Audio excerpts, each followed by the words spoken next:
皇上，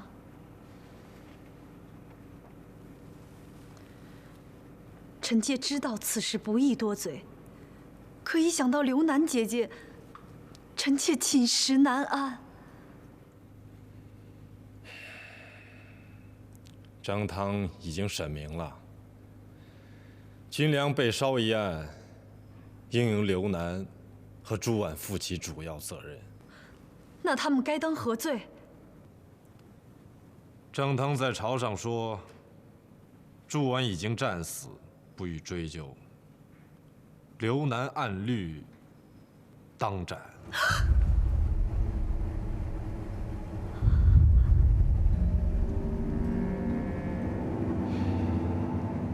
朕也不想这样。皇上，请看在刘楠是皇上堂姐姐的份上，网开一面吧。朕在朝堂上也想这样说，但朕不好启齿啊。乾坤子和一些大臣们在朝堂上一个个的禀报，说朕如果赏罚不明，以后就无以御国。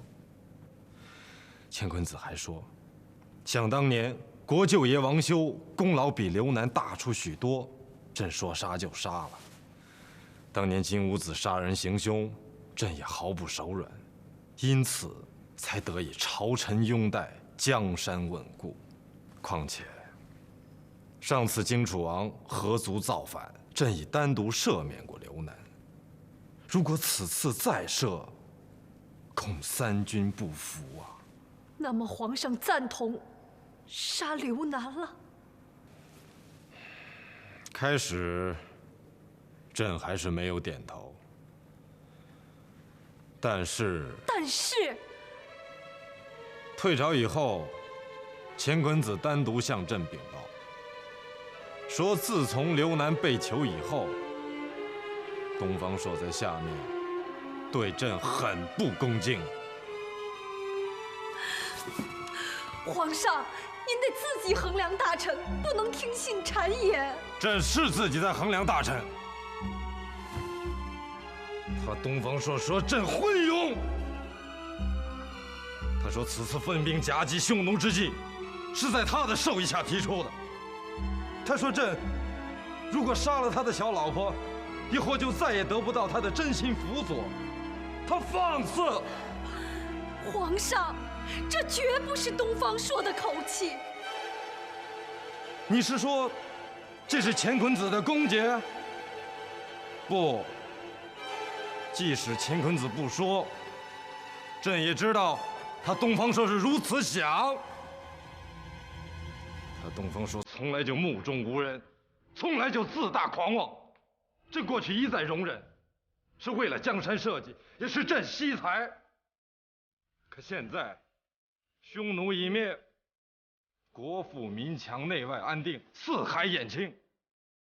他说到底也只是一个臣子，朕可以用他，也可以不用他。天下的臣子多了，朕就是离了他，也照样文治武功，也照样君临天下。皇上，您是真要杀刘楠？也正好，算是给他东方朔一个警告。什么时候？明日午时3刻。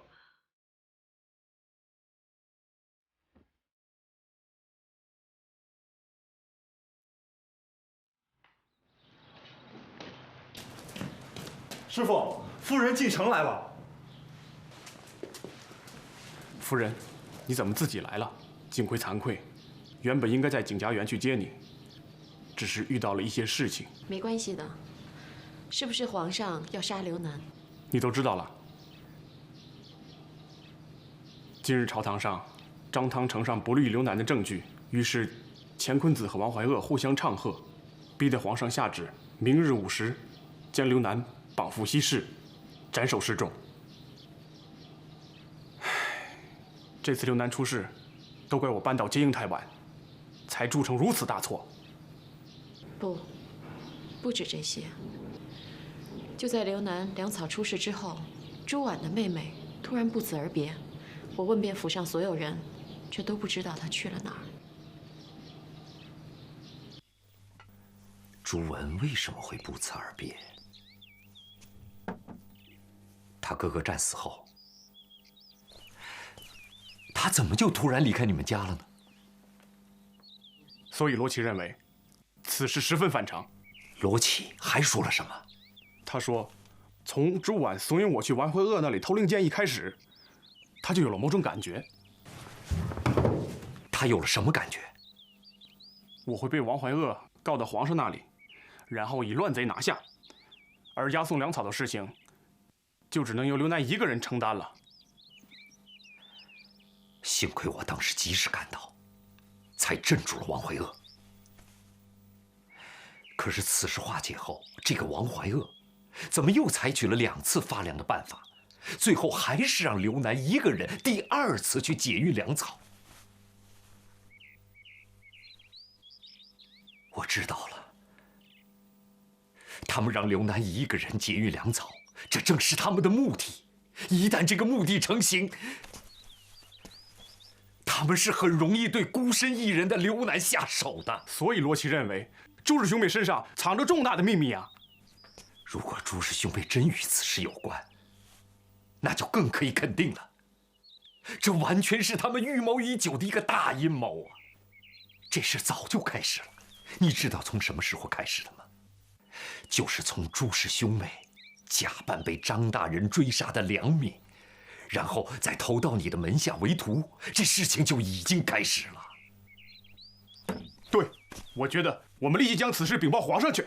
哎呀，没有用的，我们现在只是一个推测，又没有证据，皇上是不会相信的。那我们去找张汤，请他进一步调查，那就更没有用了。张腾这个人你不了解吗？矮板固执，没有铁板一样的事实，任何人都不可能说服他。那我们就眼睁睁地看着刘南冤死在奸臣手中嘛。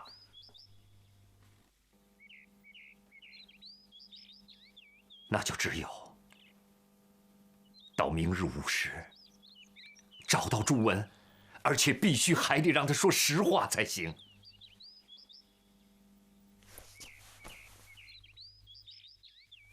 如果没有别的办法，我就去劫狱，救出公主，助她远走高飞。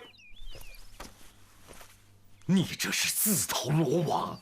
我不信，我已经跟你说过了，这是他们预谋已久的一个大阴谋，人家早就算出劫狱这一招了。你信不信？他们正盼着你去呢。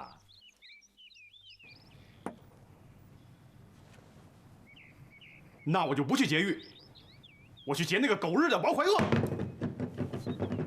哥，这些金子拿着，拿着呀！拿好金子，赶快出城啊！你们到十里店再找个地方住下来。如果明天下午我还没赶到的话，哥，你带着嫂子就自己回山东老家吧。妹子，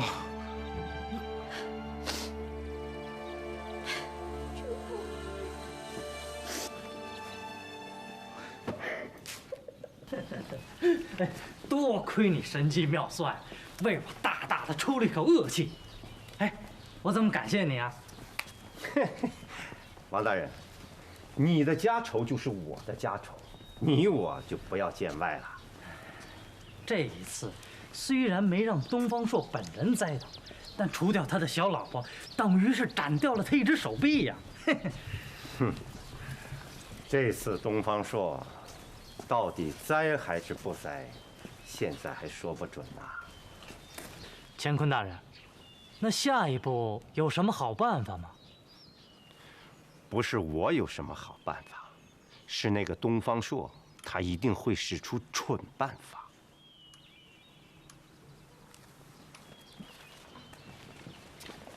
二位大人，秋胡和他的老婆带着行李，乘着一辆大车出城去了。下去。王大人，是不是？哎，这东方朔的大舅子携家带口的出城，这跟东方朔的倒霉有什么关联啊？东方朔的大舅子带着孩子跑了，东方朔和他老婆秋姑留在了城里。你说他们能干什么？劫狱。他们已经劫了好几次狱了，而且他们不会不知道，这次张汤一定做了周密的防范，他们没有那么傻。那就是劫法场。对，而且据我所知，景奎的老婆也从乡下住进了长安城里。这个女人的武功远在秋姑之上。东方朔两口子和景奎两口子，再加上景奎手下的那些弟子，如果真的要闹起来，恐怕法场真的要被劫了。王大人，您请放心，我既然早已料到，当然也就早就做好安排了。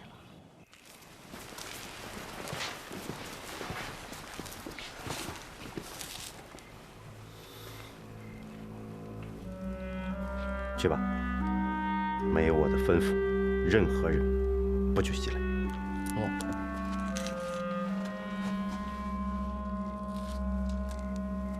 公主可好啊？你来干什么？来看看你。我们毕竟是多年的老相识了。说，是不是你设下的奸计，故意陷害我？公主是要求教于我吗？你这一点小手段，不值得一谈。东方朔早就对你有怀疑。他仅仅也是怀疑，他只猜测我要做什么，可他却不知道我能够怎么做。由此看来，这个东方朔，除了油嘴滑舌、插科打诨之外，什么智者呀，什么才子，全都是狗屁。你现在该知道，什么叫做无毒不丈夫了吧？你根本没有资格称丈夫，你是个地地道道的小人。也许你说的对，我确实不是什么大丈夫，但我也是个男人，一个有血性的男人。君子报仇，10年不晚。想当年在荆州，我对你是多么的钟情。我千方百计的想讨好你、巴结你，甚至我暗暗发誓，为了你可以付出我的性命。可你却不肯正眼看我一眼，而且我千方百计讨来送你的东西，哪怕是价值连城的宝物，你都视为粪土。你这个贱女人，偏偏对一个有妻有室的东方朔一见钟情，舍身忘死，甚至不惜做妾当他的小老婆。呸！你个贱女人，你知不知道你这样做，比拿一把钢刀插到我的心脏还要让我痛苦100倍？一个连自己都不把自己当人看的东西，还想得到别人的亲眼相加，做你的梦去吧！我告诉你，东方朔是飞在天上的大鹏，而你只不过是水塘里一只肮脏的癞蛤蟆。是，他确实是只大鹏，可他这只大鹏也未免太霸道了，他不给本人留下一点施展才华的余地。为了我能有出头之日，我必须要搬掉这块绊脚石。你，公主千岁，这次他就栽到我的手里了。栽了的只是我刘楠，而绝非东方朔。都死到临头了，还心存侥幸。我实话告诉你，这次栽的不仅仅是你刘楠，还有景奎，还有罗启，还有秋姑，更有那个十恶不赦的东方朔。不可能！3岁小儿妄言恐吓，岂能吓倒我刘楠？不相信？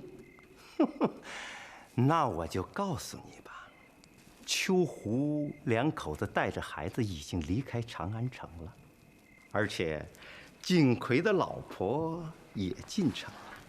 随后三三两两进城的，还有景奎那几十个武艺高强的弟子。哼，你是大鹏的小老婆啊，一定会比我这个赖。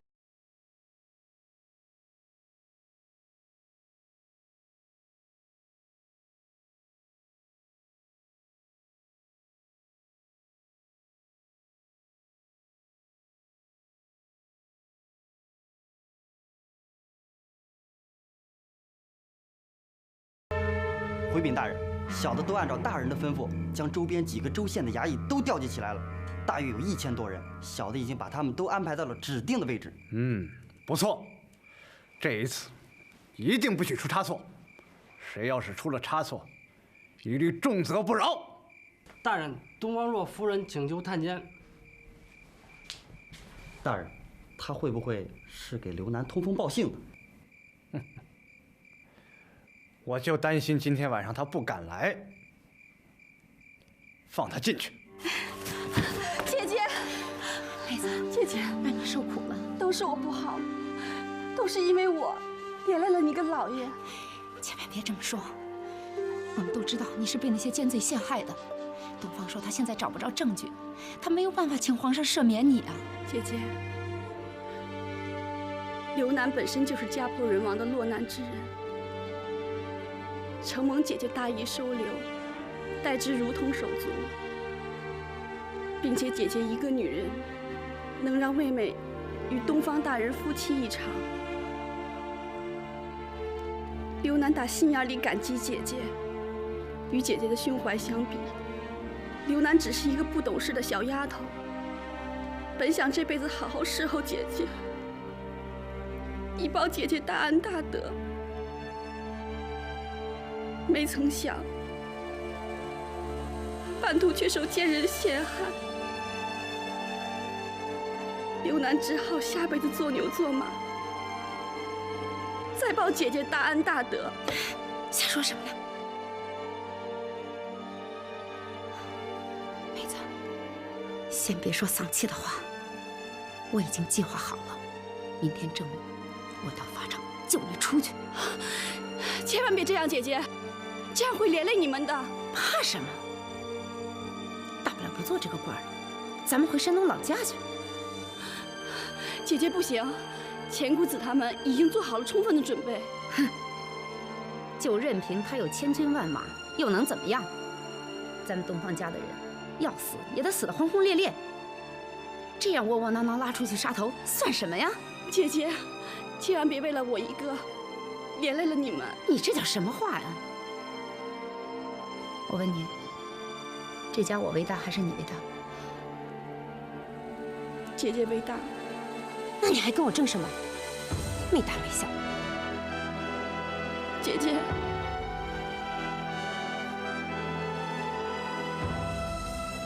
行了，把泪擦干。咱们东方家的人流血不流泪，别让那些小人看笑话。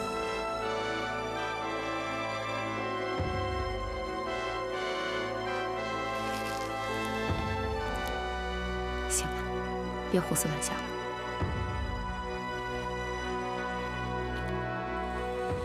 精神，准备明天的事儿吧，啊！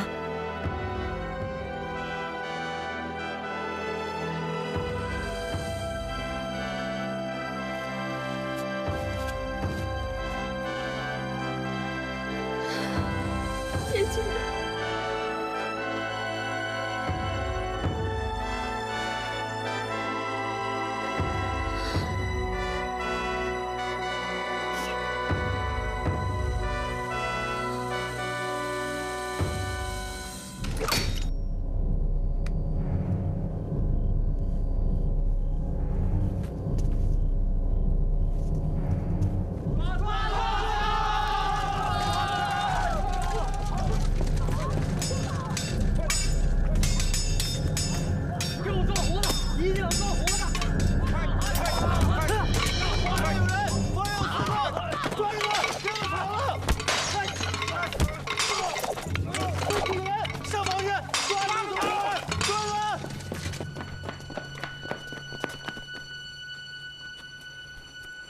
壮士是什么人？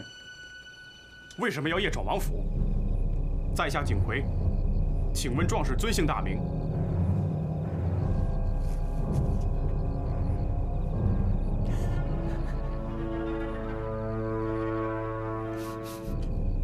壮士是有什么难言之隐吗？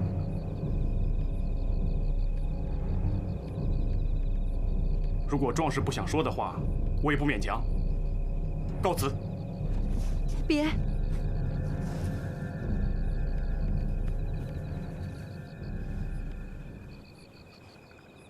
朱文，我父亲名叫朱范，是抚丰府永安县县令。半年前突然被知府查出有徇私舞弊劣行，可家父为官，一生清廉，永安百姓有目共睹啊。所以我们根本就不相信，一定是有人陷害了父亲。后来呢？后来怎么样啊？这时有人告诉我们，说只要到长安来找王怀鄂大人，或许能帮家父澄清冤屈。所以我们兄妹便来到长安，登门求在王怀鄂大人名下。于是王怀鄂说，可以免去你父亲之罪，但首先你们得答应他一个条件，是这样吗？正是这样的，他先安排了一幕苦肉计，最终让我们兄妹打入景大侠身边。那后来你又是怎么知道你哥哥是死于王怀鄂之手呢？是哥哥的一位生死弟兄从前线赶回，告诉了我哥哥被他们杀人灭口的消息。我连夜赶回扶风，准备先搭救出爹爹。不料到了扶风才知道，爹爹已于多日之前惨死在了狱中。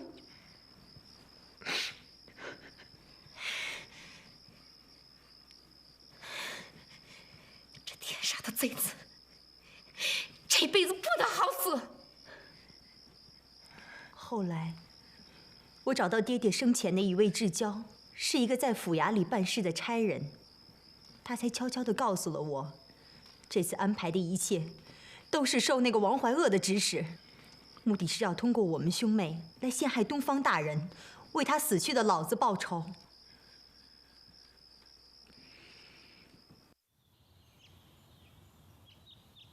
荒唐！这简直就是荒唐！王大人乃朝廷重臣，怎么会与扶风县的一个女子有什么瓜葛呢？这简直就是无中生有。是啊，景奎，没凭没据，仅凭这个小女子的一面之词，叫朕如何相信？皇上，微臣所言句句事实，朱文就是人证。皇上，朱婉是景奎的徒弟，如果这位女子是朱婉的妹妹，那他们就是一伙的，他怎么能够作证？皇上，朱文诬陷朝廷大员，罪不可赦。皇上，小女子冤枉啊！朱文啊，你的话到底是真是假？朕一定会派人查个水落石出。当然，此事关系到朕的堂姐，朕也不会轻易罢手。小姨子，奴才在。宣明妃火速进宫。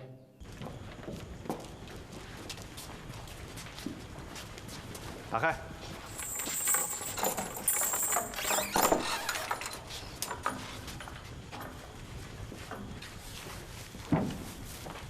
公主，下官为您准备了一桌丰盛的酒席，送您上路。公主，时间还早，请您慢慢享用，下官就不打扰。慢。公主还有什么吩咐？给我拿梳妆盒来，我要梳洗打扮后才上路。下官马上就派人送来。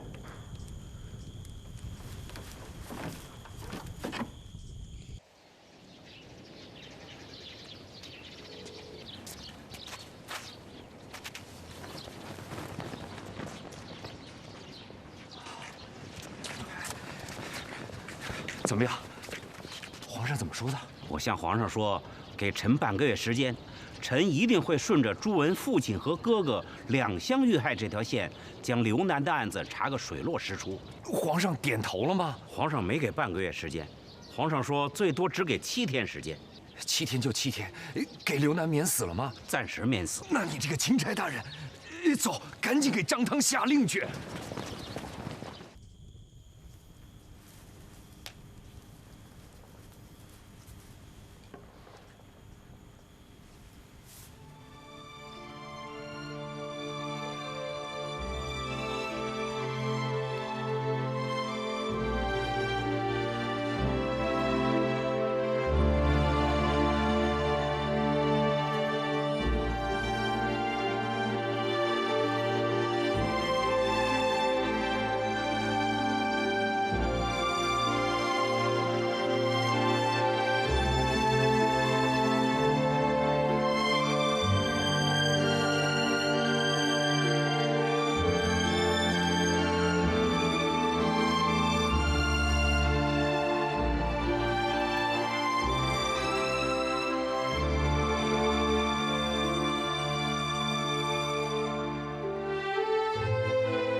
把大门打开！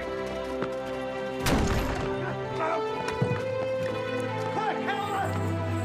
开！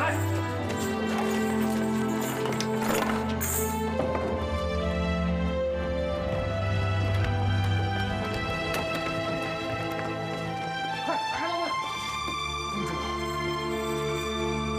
公主！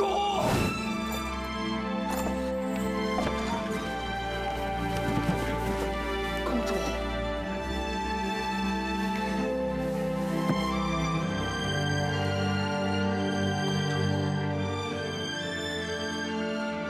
皇上已经颁旨暂时免你一死了，公主。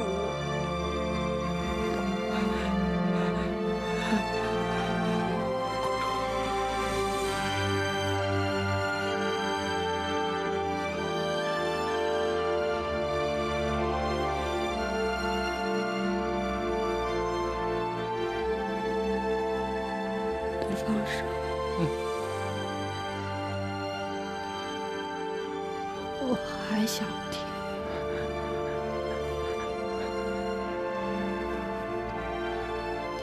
听你跟我说一句话。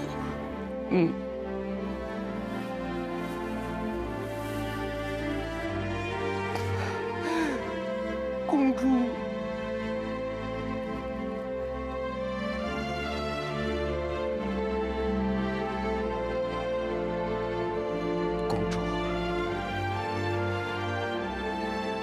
我美丽的好老婆。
皇上和娘娘驾到。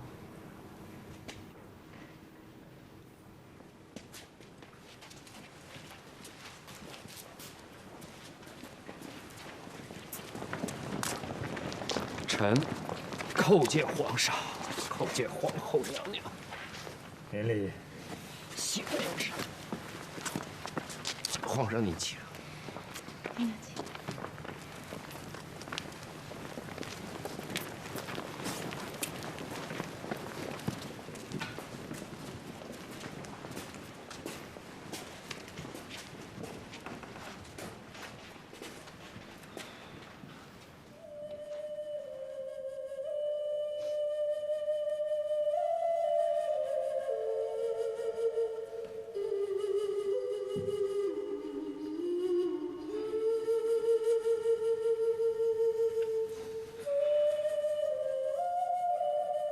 刘楠姐姐呀，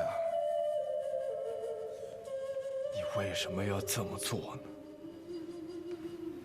朕已经让明妃去调查了，你怎么就不愿意再多等一会儿呢？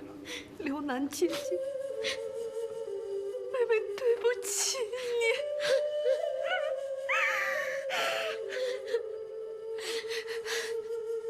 皇后，我妹子是被别人奸害的，你要替她伸冤啊！秋姑，你别这样，我和皇上心里同样不好受。我真不明白，为什么好人总是要被冤枉，好人总是要受气呢？老天不公啊！老天不公啊！夫人，您节哀。东方说啊，臣在。刘楠的灵柩，你打算如何安置？回皇上，刘楠虽贵为公主，可也是东方家的媳妇儿。臣准备将她的灵柩运回山东老家去，安葬在祖坟之中。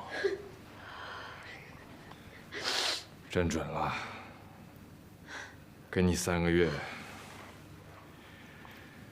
送刘楠回山东，好好安葬。臣谢过皇上。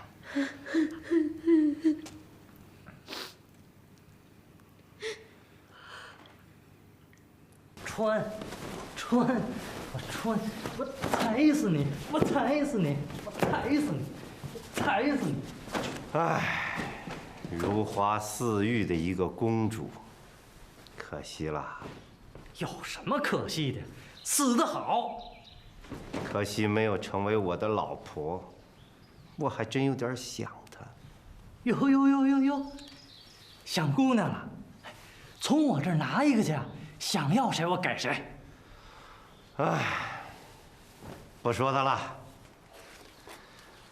现在皇上把东方朔放回山东去了，像什么明妃呀、赶夫啊，还有那个卫青，就由得我们慢慢去收拾他们了。只是皇上会不会永远都听我们的呀？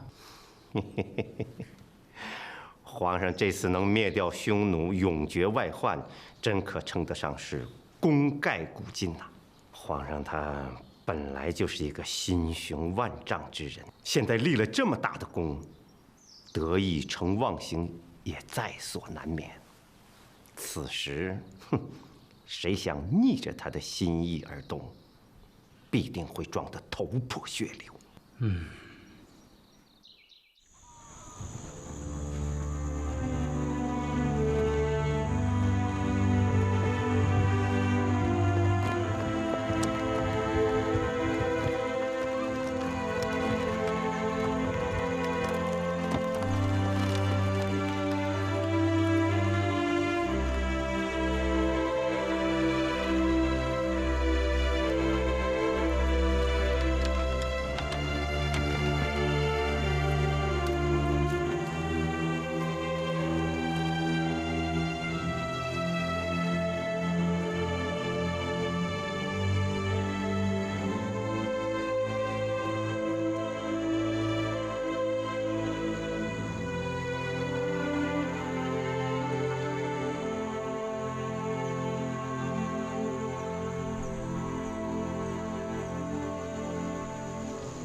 大侠、罗琦，你们请回吧。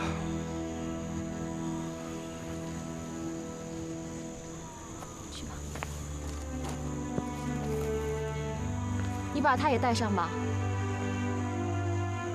带上他吧，说不定这孩子会在我们家待上一辈子。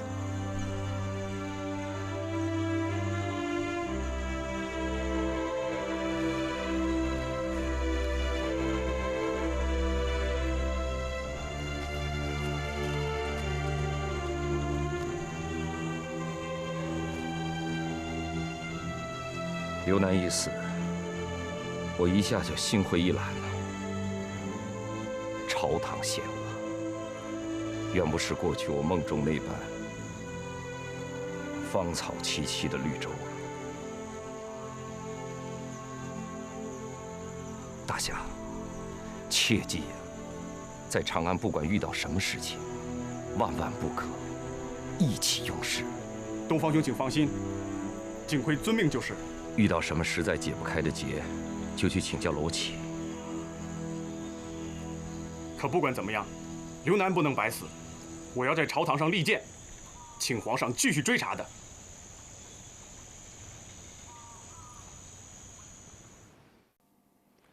皇上，刘南公主不能死得不明不白，臣恳求皇上下旨，从朱范、朱婉之事入手，深入调查此案。皇上，扶风府早就禀报，朱范早已死在大牢之中。皇上，这是杀人灭口。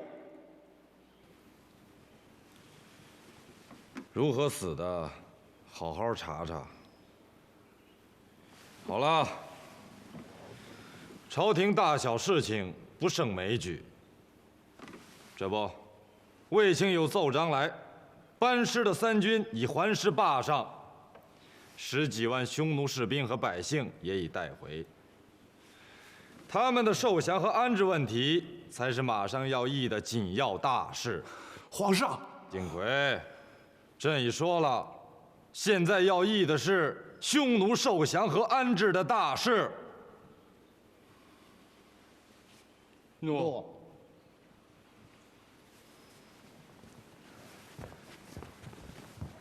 皇上。受降一事一定要搞得空前绝后，方能与皇上的功德相匹配啊！皇上，臣以为此次受降一定要办得隆重非常，让天下四海世世代代铭记皇上的丰功伟绩呀！是啊，是啊。两位爱卿，此言甚好。朕想再听得周详一些。哦，皇上，臣以为，一。把长安北门改成武圣门，表示武皇胜利之门。这二，在皇宫外筑一受降台，待我大军班师回城之际，皇上在台上亲自接过浑邪王的投降书，并立刻下旨，以安抚匈奴投降的军民。好，好。还有3吗？为宣示匈奴已彻底的归顺我朝，从此以后，匈奴所有的军民一律不许骑马，更不能携带任何兵器。这也暗合兵器归库，放马南山之意。此言有理，只是不让他们骑马，步行而至长安受降，这要走到什么时候？皇上。不让他们骑马，他们可以坐车呀。坐车？想那匈奴从来都是骑马，何时坐过车？再说，这车又从何而来？皇上，他们没车，我大汉朝有车呀。匈奴马强，但最怕大汉的车，尤其是卫青的武钢车。诺。好。让他们坐车好。皇上，不可。有何不可？皇上，此次前来受降的匈奴军民共达10数万人之众，按每5个人乘坐1辆车计算，也得2万多辆车才行。仓促之间，哪里去找那么多的车辆供他们乘坐呢？皇上，车子的事好办，官家的车不够。皇上可以向民间征调，京城的不够，可以向附近的州县征调嘛。就是啊。好，那就这么办吧。皇上，此举万万不可呀！那车子都是百姓的谋生工具，一旦被强行征调，恐怕会引起民众怨尤，人心动荡，势必会抵消他们对皇上的感恩戴德之情。还请皇上三思。